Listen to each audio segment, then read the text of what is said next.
A chartered plane makes several stops around the state before delivering 20 home to eastern Idaho. Good evening. Thanks for watching tonight. I'm Todd Blackington. In the past week, we brought you stories of soldiers from the 116th returning, a few at a time.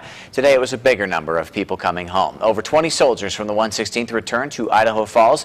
The 116th continues to come home to eastern Idaho, and tonight 20 more are at their home with loved ones. Soldiers landed at the Idaho Falls Regional Airport earlier this afternoon. Family and friends filled the tarmac to welcome home these warriors, many of whom served in some of the toughest places in Iraq. The charter plane made several stops in Idaho. The soldiers say, though, they are just happy to be home. It's awesome. It feels great. It was a little weird at first. Didn't really seem all that real.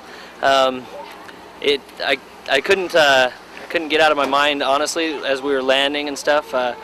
The fact that we were coming home with all of our guys, and there was two families that didn't get to have their soldiers home in the 116th, and it felt really good to be able to come home to my family, and honestly, I can't explain how happy I am right now. It's good to be back. After to be home to see my family again. It's going to be real fun. Now, Tyler plans on going on vacation to California to visit the rest of his family, and Jared says he's looking forward to some rock climbing here in eastern Idaho. Well, just as Idaho troops are returning home from Iraq, the Idaho Army National Guard announces they are preparing to send more troops to Afghanistan now. The U.S. Department of Defense is sending 60 Idaho soldiers from the Army National Guard Company A1168 General Services Aviation Battalion. They go to Afghanistan for a 12-month deployment.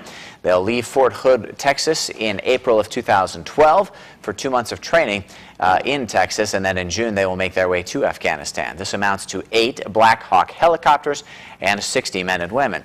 This is the unit's first deployment since Operation Enduring Freedom began. It did deploy to Southwest Asia in 2000 and 2001. It was also sent to Kuwait and Iraq in 2007 and 2008 in support of Operation Iraqi Freedom.